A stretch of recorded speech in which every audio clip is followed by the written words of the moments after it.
नमस्कार मंडळी, मिसेस केओमध्ये आपलं स्वागत आहे. खाताय ना, खायलाच पाहिजे.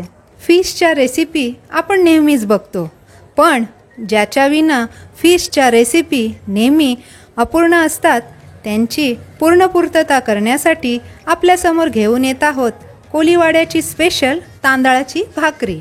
चला तर रेसिपीला सुरुवात करूया. एका पातेल्यात 1 ग्लास पाणी घेऊया. जवळजवळ 250 ml पाण्याला व्यवस्थित उकळी येऊ देऊया. पाण्याला व्यवस्थित उकळी आलेली आहे. यात आता आपण पाव किलो एवढे तांदळाचे पीठ घालून घेऊया. त्याला आता व्यवस्थित मिक्स करून घेऊया. आपले पीठ व्यवस्थित पाण्यासोबत मिक्स झालेले आहे. याला आता आपण परातीत काढून घेऊया.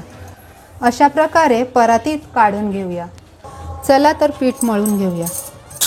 पीठ जास्त थंड न करता त्याला मळून घ्यायचे. पीठ तुम्हाला जास्त ओलं वाटलं तर त्यात तुम्ही सुकं पीठ ॲड करू शकता.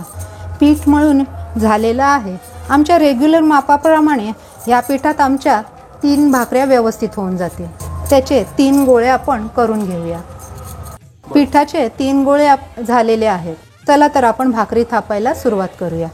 अशा प्रकारे पीठ मळून झालेलं आहे. त्याला आता आपण गोल आकार देऊया. ह्याला अशा प्रकारे गोल गोल करून ह्या आकारात खाली पाणी लावून आपण हे एक्स्ट्राचं पीठ बाजूला काढूया आणि त्याला असं प्रेस करूया. ह्याला आता हाताने दाबून आपण गोल गोल फिरवायचं आहे.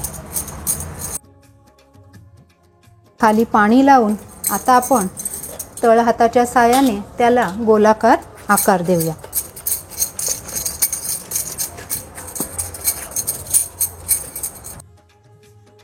त्याचे काठ प्रत्येक वेळी गोल फिरवत जायचं आहे, जेणेकरून भाकरीचा आकार गोलाकार राहील. इथे आपण तळहाताचाच उपयोग करतो आहे.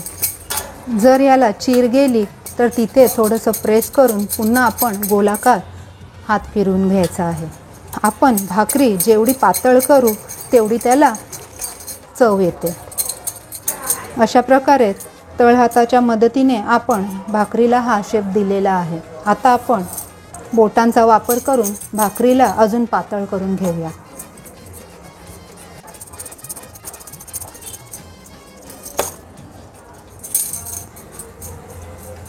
आपली भाकरी गोलाकार तयार झालेली आहे. मी भाकरी करता करताच एका बाजूला तवा गरम करत ठेवलेला आहे. तवा गरम झालेला आहे. यात आता आपण थापलेली भाकरी घालून घेऊया. घालताना ज्या भागाला आपण बोटं लावलेली आहे तो भाग खालच्या साईडला ठेवून भाकरी व्यवस्थित घालून घ्यायची आहे. भाकरीची एक बाजू झालेली आहे. आता त्याला आपण फिरवून घेऊया. मध्ये मध्ये भाकरी झाली की नाही ती आपण बघत राहायचं आहे. दुसरी बाजू झालेली आहे, तिलाही आता आपण फिरवून घेऊया. भाकरीला व्यवस्थित फुगा आलेला आहे. असा भाकरीला फुगा आला पाहिजे, म्हणजे आपली भाकरी व्यवस्थित शिजलेली आहे. आता आपण त्याला फिरवून घेऊया. वा, मस्त अशी आपली भाकरी टून फुगलेली आहे. मस्त अशी खरपूस भाजून झालेली भाकरी आपण आता बघून घेऊया. त्याला छान असे पापुद्रे सुटलेले आहेत. पहिल्या भाकरीप्रमाणे दुसरी आणि तिसरी भाकरी आपण करून घेऊया. लक्षात असू द्या, ज्या भागावर आपण बोटं लावलेली आहे तो भाग नेहमी खाली ठेवायचा असतो. तिसरी भाकरी आपण करून घेऊया.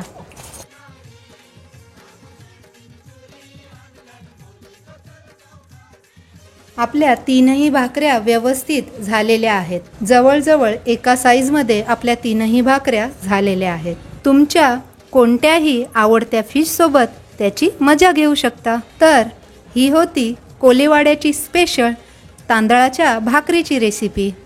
आम्ही आशा करतो की रेसिपी तुम्हाला नक्की आवडली असेल. तरी तुम्हाला ती कशी वाटली प्लीज आवर्जून कळवा. धन्यवाद.